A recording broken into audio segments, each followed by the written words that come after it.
All right. Ready to jump into the world of development managers. Let's do it. Whether you're prepping for a big interview Hmm. or maybe you're already leading a team and just looking to level up your game. Yeah. We're going deep today on some really practical advice we got from Indeed.com. Oh, nice. But here's the twist. We're not going to just, you know, rehearse those typical interview answers. No. We're really going to try to uncover those core skills Yes. and the right mindset to make a development manager truly exceptional. I love that. And, one thing that often gets kind of overshadowed by just focusing on the technical skills Yeah. is something that Indeed really emphasizes, and that is that trifecta Okay. of leadership, industry knowledge, and problem solving. Yeah, that's interesting. Those are the qualities that set apart Yeah. people who can really thrive in this role. I mean, it's easy to assume those are a given, but how do those actually play out, in the day-to-day life of a development manager? Well, think about the challenges they face constantly. You're talking about navigating complex projects, making tough decisions, Right. often with limited information. Mm-hmm. And then on top of all of that, you have to keep up with this ever-changing tech landscape. Oh, yeah. Always learning. Right. So, strong leadership. Yeah. This helps you guide and inspire your team. Right. Deep industry knowledge Mm-hmm. lets you make those informed decisions. And then, of course, those problem-solving skills. Yeah. Essential for, for solving all the inevitable problems that come up. Right. Of course. Right. Makes sense. It's like you have all the ingredients, but you need the recipe, That's a good way to put it. to actually make something amazing. Yeah. Speaking of recipes, let's talk about management styles. Okay. So the Indeed article, they mentioned this flexible, communication-focused approach Yeah. as a good interview answer. Mhm. But what does that actually look like when you put it into practice? Well, this is where adaptability really comes into play. Yeah. And it's not just a buzzword. It's about recognizing that, different projects, different teams, even different company cultures might demand different leadership styles. Oh, interesting. Imagine managing a team that's working on a fast-paced, Yeah. very experimental project Okay. versus, let's say, a team that's focused on maintaining a large legacy system. Totally different. Totally different. So you might need like a more hands-on collaborative approach Yeah. in one situation, and then in another, you might need a more structured, delegative approach. That's true. You see it? And it's not just about the project itself, right? It's the people. Oh, absolutely. People have different personalities, working styles. How does a development manager, navigate all of that? A skilled development manager can Yeah. read the room, so to speak. Okay. They can adjust their communication style, the level of guidance they're giving, Right. to suit the individuals on their team. Tailor it. Exactly. Each person. This is why, emotional intelligence and communication skill, Yeah. those are so highly valued in leadership. That makes a lot of sense. Right. And I feel like, even if you're not in a management role, Yeah, for sure. just being able to understand Sure. and adapt to those different management styles, Mm-hmm. I mean, it can make you a much more effective team member. Absolutely. It helps you navigate all those workplace dynamics, Yeah. understand maybe the motivations behind decisions. Right. And speaking of decisions, let's shift gears Okay. and talk about deliverables Okay. and the big picture. Right. So the Indeed article highlights this development manager's role Mhm. in overseeing that entire project life cycle. Yeah. But how does a good manager make sure Yeah. that each deliverable is actually contributing to the company's overall goals? Yeah. It's got to be more than just checking boxes, right? This is where that strategic thinking comes in. Okay. A truly effective development manager isn't just focused on getting things done. They're thinking about how each project, Yeah. each deliverable, Mm-hmm. contributes to the company's overall vision. Yeah. They're constantly asking those questions like, how does this align with our strategic objectives? Right. What are the potential risks and how can we mitigate those? Yeah. How can we make sure that we're delivering value not just to the client or the end user, Yeah. but also to the company as a whole? So it's about connecting those day-to-day tasks to the bigger picture. Exactly. Yeah. But even with the best strategic planning, things don't always go smoothly, right? That's true. So how does a development manager Right. handle those tricky situations Yeah. when things go wrong? Yeah. Or when conflict comes up. Conflict, exactly. Well, the Indeed article actually gives some good sample answers Oh, that's helpful. for those tough interview questions about conflict resolution, Yeah. handling setbacks. Oh, nice. So there's one example where a team disagrees with the manager's decision. Oh, interesting. And it sounds like transparency and really open communication are key there. It's about fostering an environment where you can hear different viewpoints and you can discuss things respectfully. Okay. A good manager will explain their reasoning, Yeah. actively listen to concerns, and really try to build that consensus rather than demanding blind compliance. Right. So not just like laying down the law, Exactly. but actually building a shared understanding. Shared understanding. I like that. Okay, so what about when a project just like straight up fails Uh-oh. to meet its goals? Yeah. How does a development manager handle that kind of setback? Well, another sample answer that they give really highlights the importance of learning from your mistakes. So they have this example of a project that fell short, maybe because of unforeseen market changes or something. Okay. What's crucial is that the manager acknowledges that setback, Right. extracts those valuable lessons from the experience, Learn from it.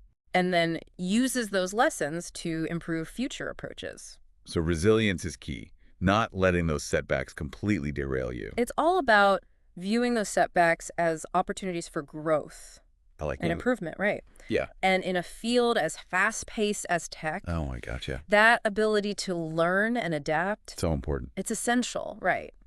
And speaking of which, let's talk about that pressure to stay current. Ooh, yes. With technology constantly evolving. Ugh, yes. It's a lot, right? It is a lot. Yeah. It can feel very overwhelming. I mean, it feels like every day there's a new framework Yeah. or language or something popping up. It's a lot. It's exciting, but it's also a little overwhelming. It is. Trying to keep up with it all. For sure. The Indeed article, they do offer some tips on time management and how to prioritize learning. Yeah. And honestly, a lot of it really hit close to home for me. Yeah, I hear you. It's a struggle. Staying current in this field is a constant challenge. It is. But it's not about trying to learn absolutely everything at once. Right. It's about being really strategic with your time Okay. and focusing on those areas that are most relevant Right. to your current projects, your long-term goals. So instead of getting lost in this like sea of tutorials, Yes. I should be asking myself, how does this specific skill Right. or this knowledge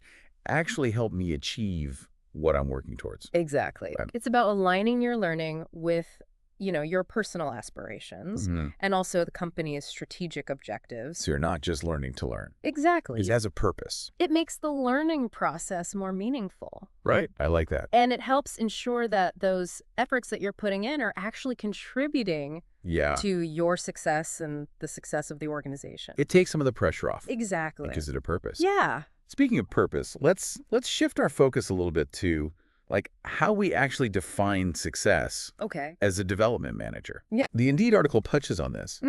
They suggest that it's not just about, meeting deadlines. It's about the growth and satisfaction Yes. of your team. That is such an important point. Yeah. Those traditional metrics like your project completion rates Oh. and, staying on budget, Yeah, those numbers. those are all important, but they don't paint the whole picture. That's true. A truly successful development manager is someone who creates an environment Okay. where their team can thrive, learn, Yeah. contribute their best work. So it's not just about what you deliver. It's not just about the what. It's the how. It's the how and how you cultivate that team that's motivated and engaged. Right, because they're the ones doing the work. Exactly. Okay, so then how do you actually measure That's a good question. those things like team growth and satisfaction? It's true, those aspects can be a bit harder to quantify. Yeah, they're more nuanced than just like They are. tracking, project milestones or whatever. Right, but there are tools and strategies you can use. Okay. Think about regular feedback sessions, Yeah. one-on-one check-ins. Even, anonymous surveys can be helpful. Interesting. These can give you valuable insights into how the team's feeling Yeah. and what areas might need improvement. It's like taking the pulse of the team, Exactly. getting a sense of their morale and how engaged they are. Right, and I think even just observing the team dynamics Yeah. and those individual contributions can tell you a lot about how effective that manager's leadership is. Right. You can kind of see it in action. You can. Okay, so let's bring this back to our listener for a second. Okay. Whether they're, aspiring development managers or just someone who's trying to to understand the dynamics of their workplace better. Yeah. What's the key takeaway here? I think the key takeaway is that success has many different facets. Okay. It's about achieving goals. Yes. Right. But it's also about fostering a positive and productive work environment. Yeah. Where individuals can grow and thrive. And that's something we can all strive for, right? Absolutely. Whether we're leading a team or contributing as an individual member. It's about wanting to feel valued, supported, empowered to do your best. Exactly. It's a good reminder that leadership is ultimately about people. It is. And when we invest in our teams and create that culture of growth and collaboration, everyone benefits. I like that. So as we kind of wrap up this deep dive, I want to leave our listener with one final thought-provoking question. Ooh, okay. All right, lay it on me. Okay. So if you were building like the perfect development manager from scratch, what's the one quality or skill beyond everything we've already talked about that you would consider absolutely essential? Ooh, that's a good one. I mean, there's so many important traits to consider, right? I know, it's tough. But for me, I think it would have to be a genuine passion for mentorship. Oh, I like that. Someone who not only, guides their team to success, but also really invests in their individual growth and development. That is an excellent choice. Yeah. It really speaks to the heart of leadership, I think. Yeah. A great development manager, they don't just manage tasks. Right. They cultivate talent. Right. They see their role as a coach, as a champion for their team, helping each individual reach their full potential. Exactly. Because at the end of the day, a development manager's legacy, it isn't just about the projects they shipped or the deadlines they met. It's bigger than that. It's about the people they inspired. Yes. And the positive impact they had, on their careers, even their lives. Well said. Yeah. And that brings us to the end. Oh, wow, already. Of our deep dive today. Time flies. Into the world of development managers. Yeah. We've covered a lot of ground. We really have. We explored those essential skills, the right mindset, the importance of adaptability, continuous learning. Always learning. Defining success in a way that goes beyond just checking those boxes. So much more to it. Right. Yeah. So I hope our listener feels equipped. Me too. Not only with that knowledge to ace those interviews, but with a deeper understanding of what it really takes to excel in this demanding but very rewarding role. For sure. And remember, a truly great development manager is more than just a technical expert. Right. They're a leader, a strategist, a problem solver, a mentor. And someone who can inspire their team to achieve great things. Love that. While fostering that culture of growth and collaboration. So important. So as you continue on your journey, whether you're aspiring to lead or just trying to understand those dynamics of leadership a little bit better, keep these insights in mind. Yeah, great advice. And never stop learning, growing, striving to make a positive impact. I love it. In your world. Awesome. Well, hey, we'd love to hear from you. Yeah. What resonated with you most during this deep dive? What would be your thoughts on, the qualities of a truly exceptional development manager? Right. Share your insights with us on social media. Let's keep this conversation going. Yes, let's keep it going. All right, until next time. Until next time. Happy deep diving. Happy deep diving, everyone.